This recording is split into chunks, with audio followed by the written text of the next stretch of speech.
Combining a roguelike dungeon crawler with turn-based RPG mechanics and a card deck system, Doors of Insanity offers up a challenging and generally silly experience with a fairly standout look.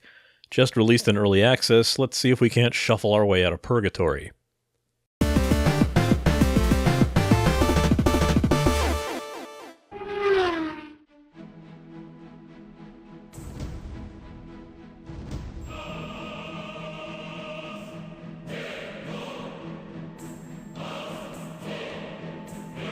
Since I've been in the Discord channel for another indie, this game was set up on their next publishing docket.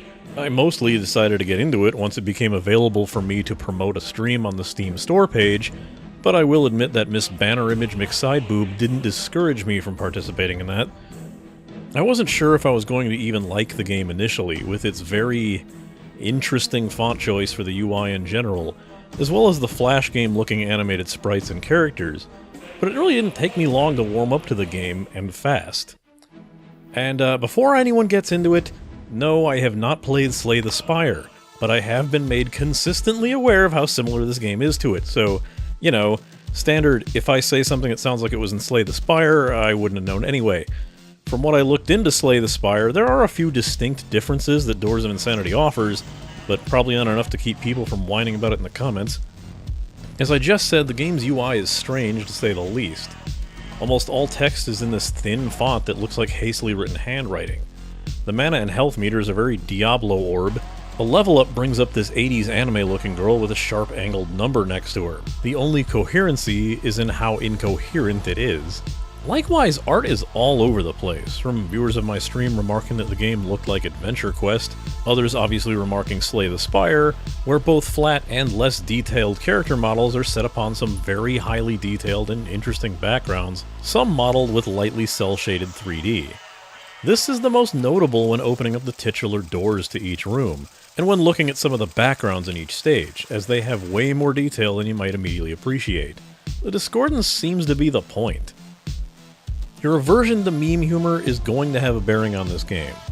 It's not like super on-the-nose joke-a-second 2000s level amount of memeing, but the critical thinking card art should look extremely familiar to people on Twitter and Reddit, and the animation on the game over screen might have you thinking of a much different backing track than what's playing. Music is also something weirdly disconnected and hard to put down into one genre.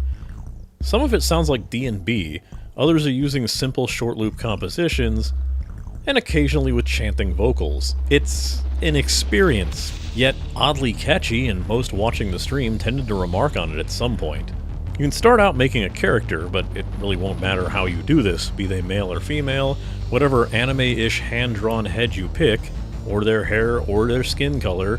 By the end of the run, you're gonna look like a complete fashion disaster. Your basic goal is simple, illustrated by this list. You'll start by picking a set of cards to take in a battle, starting limit of 10. The basic starting cards being a basic attack and an offense card, an armor boost and a defense card, and an attack buff and a special card. You can choose as many of each type as you want. If you have a previous run concluded, you can use a card chosen from that run, but only one copy of it. From this point on, you'll select from a group of doors, which can be standard battles, elite monsters, random events, merchant shops, or the Witch's Card Exchange. All of these will be clearly marked as such. You'll also have a counter telling you how many more rooms that you have to go through to reach the boss of that area. The boss door is always especially notable to give you plenty of time to equip accordingly. Since cards aren't the only thing that you'll obtain after battles, you will also find equipment. When you find a piece in a slot that you haven't equipped, it will equip itself automatically. But if it's for a slot that you've already equipped, you will have to equip that new thing manually, even if it's unquestionably better stats. Keeping defense and offense high is a bit better than worrying about a loss of max HP or crit. Artifacts you'll find will be added permanently, but be wary of any possible downsides when picking one. If you come across that weird level up screen, it's not something that'll have any immediate bearing on your character for that run. Level ups earn points that you can use at the start of each new run to permanently upgrade character stats. You can make sure you have a few points in attack or defense, upgrade the effectiveness of offensive or defensive cards, or simply get better discounts at the merchant. I'm not sure how many levels are in the game overall, But if the achievement for hitting level 10 being called Midlife Crisis is any indication, well, I'm sure you can do the math there. It's not really enough points to fill every upgrade option if that is the case, so you're probably going to have to make some informed choices there. Combat is a bit hard to nail down at first, but as soon as you understand the basics, it flows fantastically well. Basically, you'll draw a few cards from your deck each round. You'll have 6 mana to spend by default, and each card will have a mana or a gold cost displayed in the corner. You can choose whether to attack, defend, or use a special card to react to the current situation. If you want to attack a specific enemy when multiple are on the field, you will have to drag the attack card over to whichever enemy you want to target. Using defense cards will happen as soon as you click them, and if there's only one target in the room, the same will happen with any offense card, so be careful. Here's a few basic examples on how a combat scenario would play out. Enemies will telegraph their next move with an icon overhead. A knife with a number above it, say 23, means that that enemy will attack you for 23 damage after you end your turn, unless that enemy is killed. And yes, exceptions exist, but please shut every bit of up, pedants. Since damage is incoming, you'll likely want to play enough defensive cards to negate or at least minimize the incoming damage. Doing so places Absorb on your health meter, turning it purple and showcasing how much incoming damage that you will negate. Sometimes enemies will also shield themselves in the same manner, or cast a skill that won't damage you as much as debuff you or buff themselves. In this case, you wouldn't take any damage that round, and you wouldn't need to use any defense cards, so you can go all out on offense that round. Each round also adds a 6-sided die to a pool on the side of the screen. These dice can be used to either shield yourself or attack the enemy at a static number of 2 times their face value. Basically, if you have a 6, it's 12 Absorb if you cast it on yourself, or 12 damage to an enemy. If it's a 1, it's only 2 points. Dice are easy to forget about when you're first playing since their inherent numbers are so small compared to even the most basic cards, but they can be the damage that you'll need to just finish off an enemy, or shield yourself just over the damage threshold. Nicer still, they don't count as defensive cards when you use them to shield yourself, so you can still use them if the enemy has cast something that would punish you for using defensive cards. Of course, all cards run a crazy variety. There are cards you can use for free. There's negative cards that enemies can place in your deck to negate certain moves or junk up your deck. Consumable cards that can no longer be used again in the room once activated. Cards that summon minions that'll attack enemies or shield you regularly. Multi-attack and multi-target cards. It can get crazy, and by carefully examining the card's language, you can have a blast coming up with interesting combos in each turn. It's a lot more fun than I thought it would be. There's a few general tips I could offer for the way the game works now, at least.